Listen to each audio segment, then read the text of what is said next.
Hey you guys, I'm really fortunate to be working here in Florida. Look at that view behind me. Is that beautiful or what? Right out to the Gulf of Mexico, baby.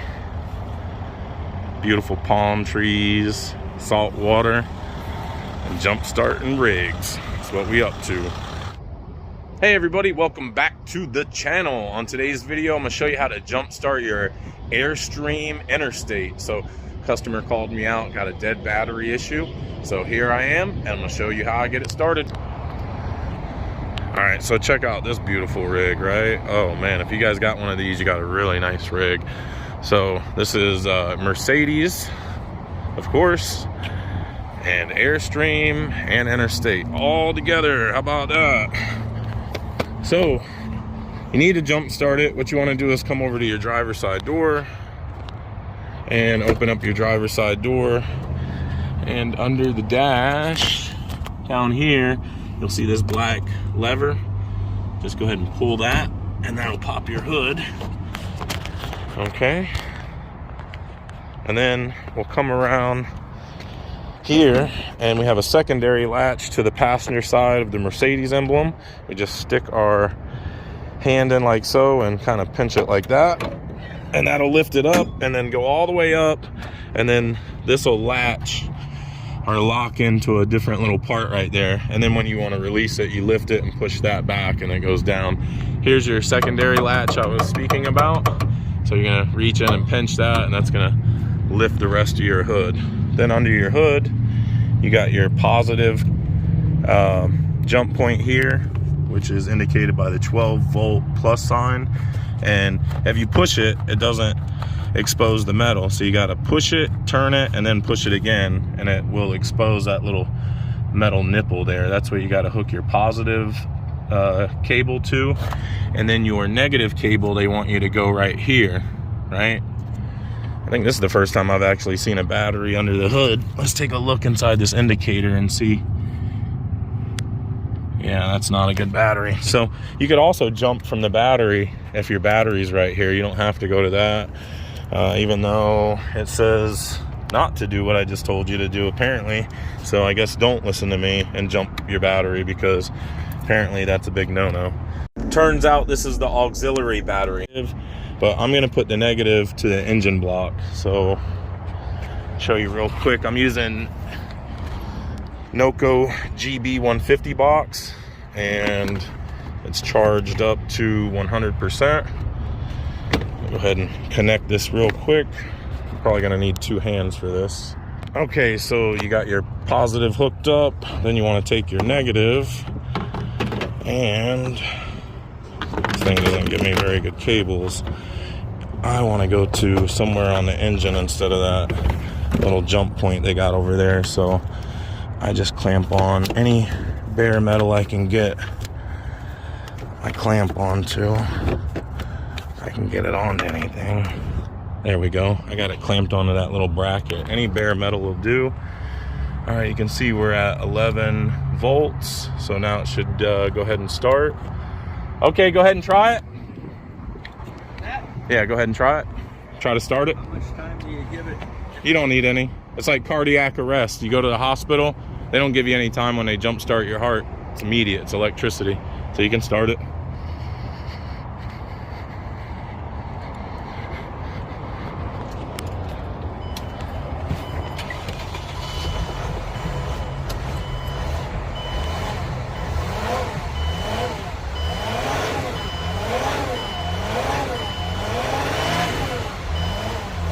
Okay guys, so the reason I'm hitting the gas to rev it up is I want to go ahead and get that alternator to charge the battery up, give it a little extra juice. And when you get the RPMs up, the alternator, battery, alternator, visit workshop, that's not good. Let's check the box and see what we're reading, see if we got a bad alternator. Okay, so we got a good alternator. Oh, never mind, it just dipped down to 12. We might have a bad alternator, ladies and gentlemen. You got to have a consistent readout of 13.8 to 14.2. If it dips under 13.8, you may have a bad alternator. So I'm going to rev this up a couple more times and come out and see if it stays consistent. We see our lights are flickering here too, which is an indicator that we're having some charging issues. So let's rev it up a couple more times and see if that clears up the issue. Sometimes if the alternator has to charge up the battery and do its job at the same time, you'll have symptoms of a bad alternator, even though it's not a bad alternator. So you want to kind of just get those RPMs up and see if it clears itself out. If it doesn't, probably got a bad alternator. If it does, then you probably got a good alternator. So let's see. Okay, the lights aren't flickering anymore. We're at 13. Well, the lights went back to flickering now. That ain't good. But we're not dropping under 13.8. We're only going as low as 13.9. So, I mean, well, 13.8 just popped up, but that's, I'm not sure, man. Not sure. Take a look at this battery and see how bad it has. No glow. So it needs to have, I think, a white glow, I guess, some kind of glow in order to be good. And you can see there's no glow in that little eyelid or whatever you call it, porthole, whatever. Let's see if the tail lights are flashing on this thing. No, tail lights aren't flashing.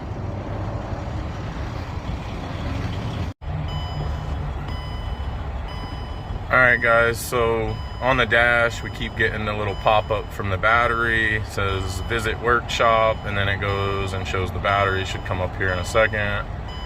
Auxiliary lamp active.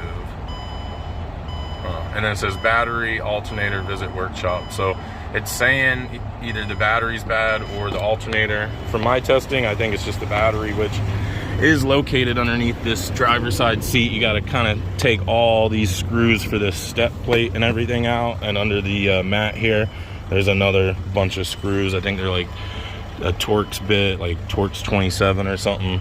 It is a big job to get that battery out. So if you're not up to the task, I would highly suggest getting a professional to do it, because that battery weighs a ton also.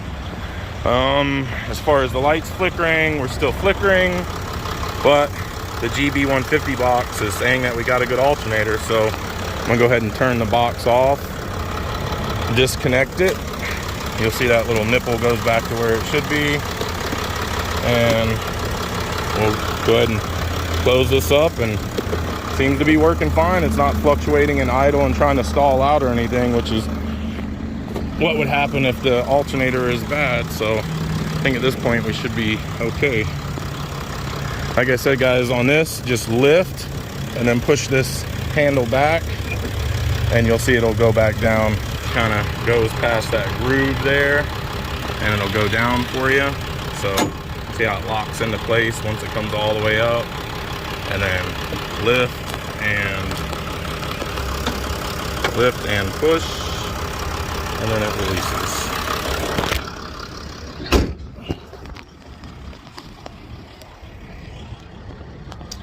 All right, you guys, that's how to jumpstart your Mercedes-Benz Airstream. I hope you enjoyed the video. Don't forget to like and subscribe. Drop me a comment at the bottom. Let me know if it helped you out, and I'll see you guys on the next one.